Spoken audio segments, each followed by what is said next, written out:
let's treat this small chops palava once and for all. Yes, in this guide you will learn to make spring roll, samosa and puff puff all in one video. Isn't that amazing? Oh yeah, hit the like button and let's begin immediately.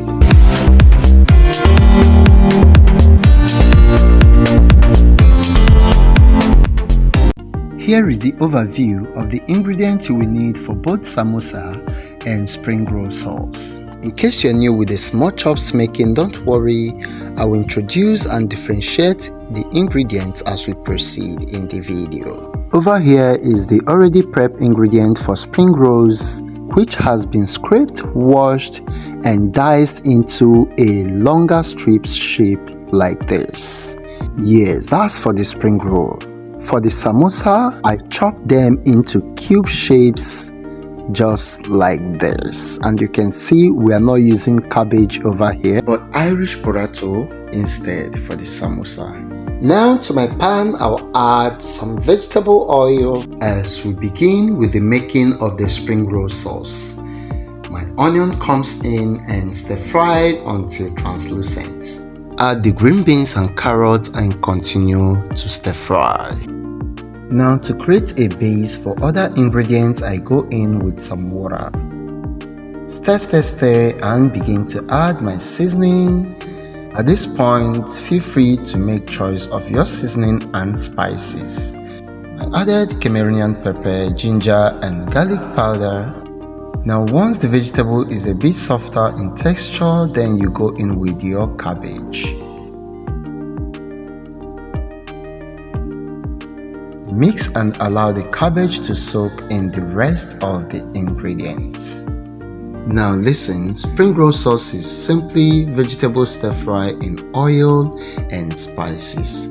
This is a bit garlic powder added, stirred, and I added little more oil. After which allow the heat to heat up the sauce and boom, the sauce is ready. You can see how it's looking. You can add curry powder if you want, but this is how I want it. I want it this nice and simple.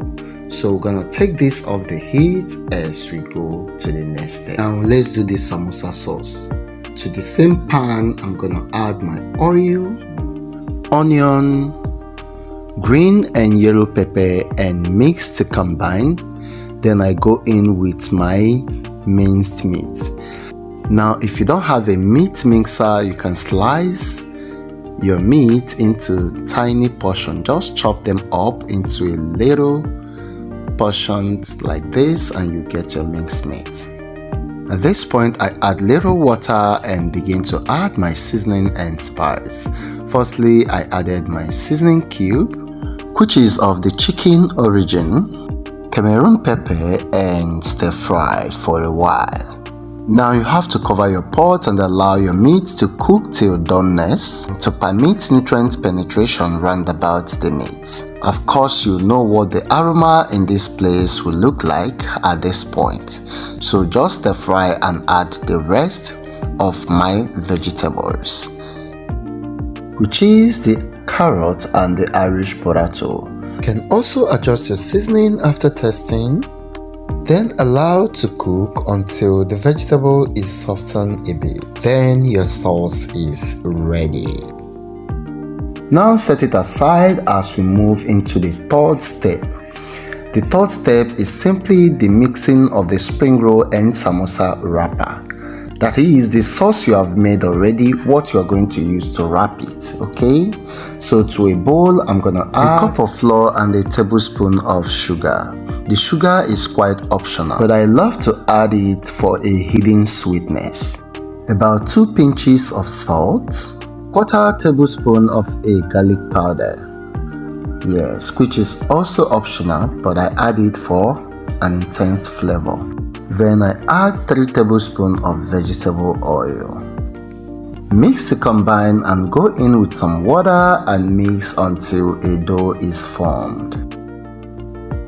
The water I used in mixing this was less than a cup of water.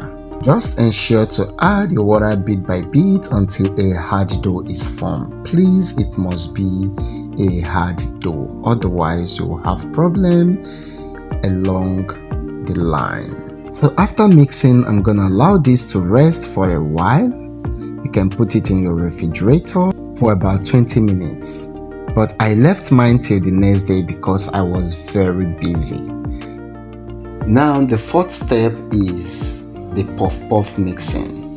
Remember, small chops is all about spring rolls, samosa and puff. So to a bowl, I added a cup of flour, I added a teaspoon of yeast and 2.5 tablespoons of sugar, alongside with a 1/4 tablespoon of salt. Mix them to combine homogeneously.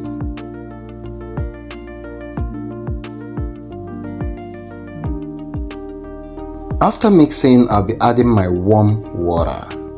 The temperature of this water is about 40 to 45 degrees C. So not too hot, but very warm.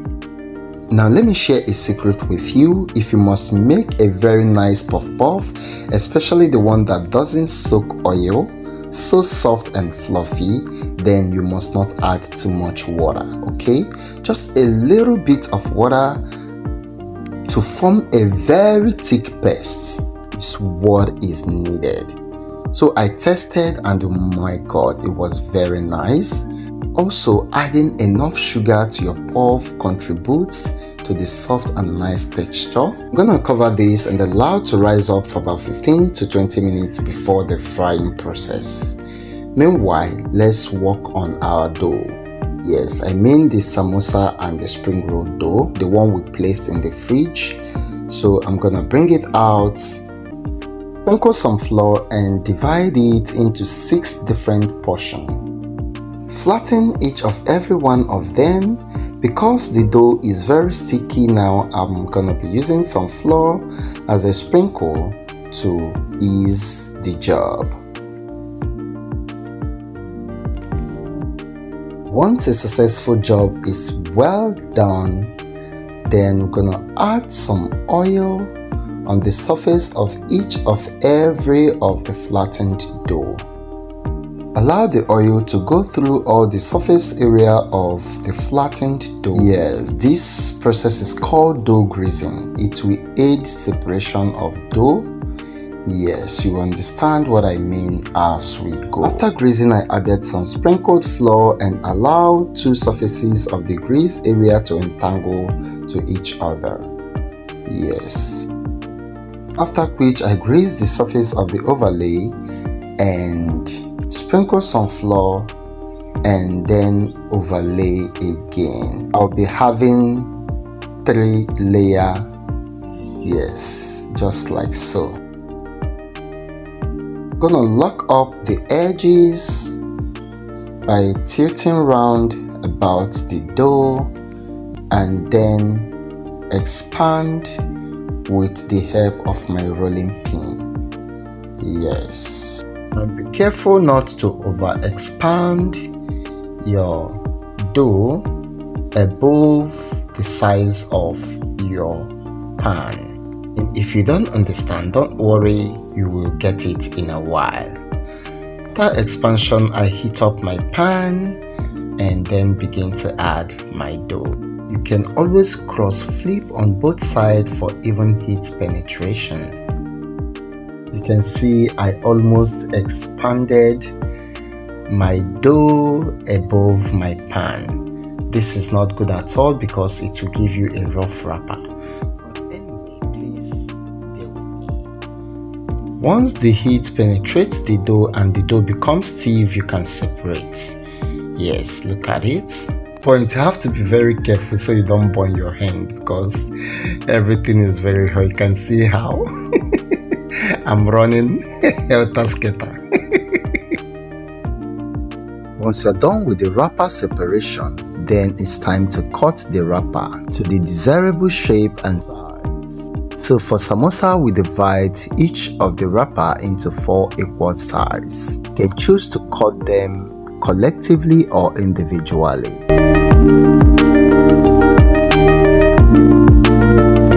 Yeah, but for spring rolls, I'm gonna divide it only but into 2 equal parts, just like this.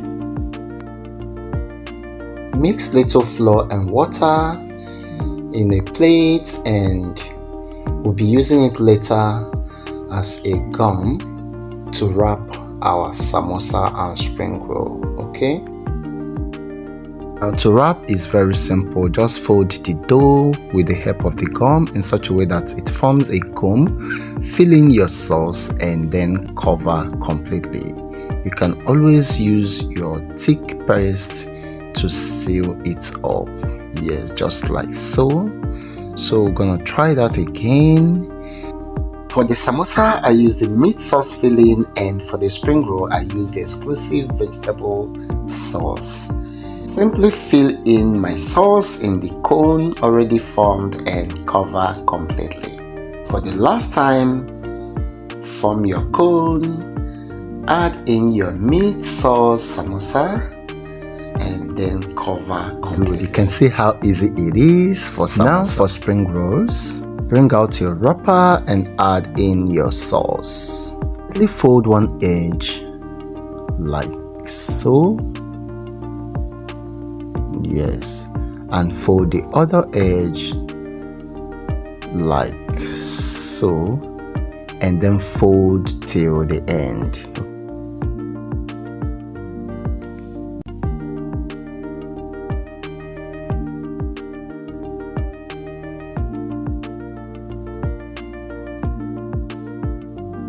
Alternatively, you can also fold like this, add in your sauce, and just roll all through. Okay, then after which you can now close up the 2 edges. I think this one is more easier, but whichever way you achieve the same result. After folding your spring roll and samosa, it's time to fry. Firstly, heat up your oil and then begin to fry. We're going to start frying from the puff. You can see the puff is completely risen. So set up your oil once again and let's fry. So to fry my puff, I just wetted my hand with some water and begin to mold by pressing the dough in between my finger directly into the oil. After then, I'll stir fry for a while in the oil and allow to brown all round. When our puff is ready, I'll scoop it off and fry the rest of the puff.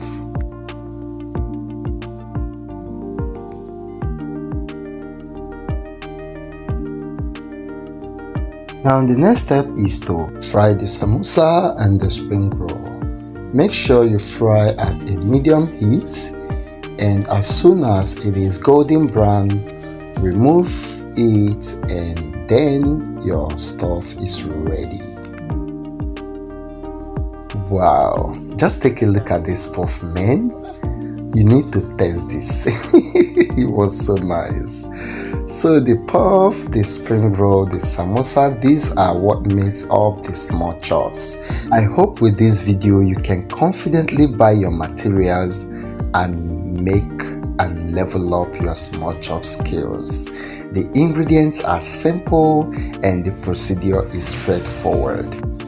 Thank you so much for watching. Just look at that. Okay, thank you for watching. If you like this video, please don't forget to click the like button, like the video, and comment. Tell me if this video is helpful or not. If you have any question, reach out to me. I will answer immediately. Thanks for watching, and bye.